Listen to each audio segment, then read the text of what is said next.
Flying by Sydney Lewark.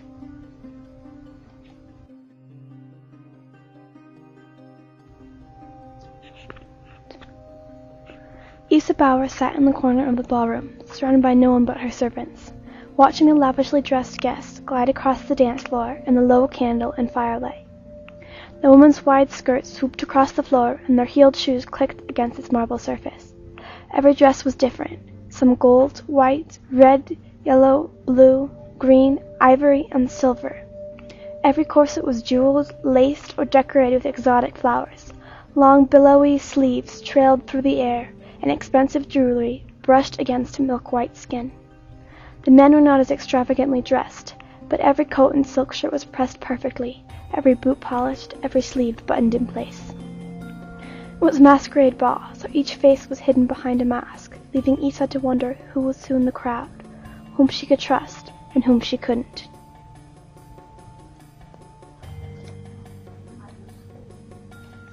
Isa herself was wearing a black dress, long white bodice and a tight corset underneath. The sleeves were low on her shoulders, reaching past her hands in black and white lace. The whole dress was covered in tiny cream and rose pearls. Matching pearls were sewn into her simple half-black, half-white mask and hung on thread through her long, dark brown hair. The ball was in honor of her 17th birthday, but really was just an excuse for her parents, the Duke and Duchess of Wales, to throw another party and thought that they had more money than everyone attending it. Isa's home, a huge castle on a hill, surrounded by miles of peaceful meadows, extravagant gardens, sapphire lakes, and emerald forests, had been turned into a fairy tale place. The gardens had been trimmed and pruned to perfection, the ponds alight with candles on tiny flower boats, and each inch of every room cleaned and set sparkling in candlelight.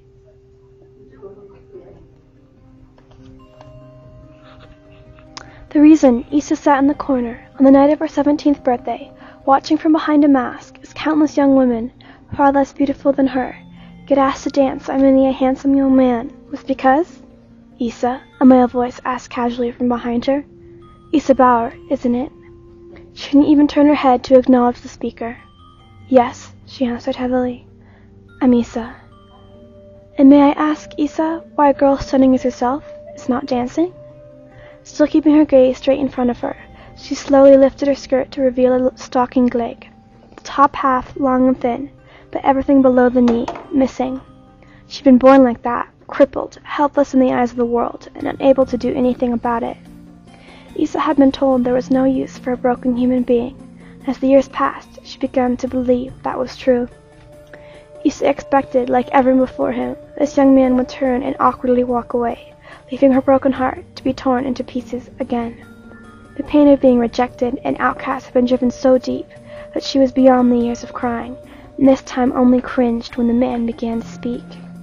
Well, he said calmly, I still see no reason for you not to dance. Very quickly and with strong, trustworthy movements, he picked Isa up out of her chair and held her tightly, one hand behind her back and the other wrapped securely around her crippled and non-crippled leg. Isa's long black and lace skirt brushed the floor, 1,000 pearls rolling in the candlelight, and for the first time she looked into his eyes. They were framed by a red and white mask, and the eye slits were small, but Isa could distinctly see that one was ice blue and the other a deep, swirling aqua. She couldn't draw her gaze away from his face. You have amazing eyes, she whispered. A smile touched his lips, and a slight moment of relief crossed his face. You know, not everyone thinks that. Isa laughed, wondering how anyone could look at his eyes and not be awed. Well, I think you have the most beautiful eyes I've ever seen. His smile grew wider, and Isa noticed how tall and striking he looked in a red coat, white silk shirt, black knee-high boots, and ivory sash. And I think you're in need of a dance partner, he answered. Without hesitation, the boy with the different colored eyes carried the crippled beauty out into the middle of the ballroom. Isa wrapped her arms tightly around his neck as he began to turn to the fast beat of the music.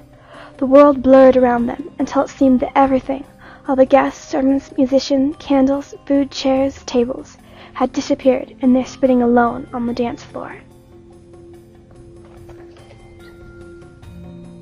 Isa's dress flared out and whipped around wildly, the tiny pearls clinking together in the folds of the thick fabric. As he continued to twirl in wide sweeping arcs, feet not faltering, Issa realized they were laughing loudly, and wondered who this mysterious boy, the different-colored eyes, was.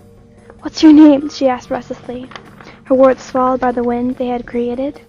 "Ash," she replied, spinning faster and faster.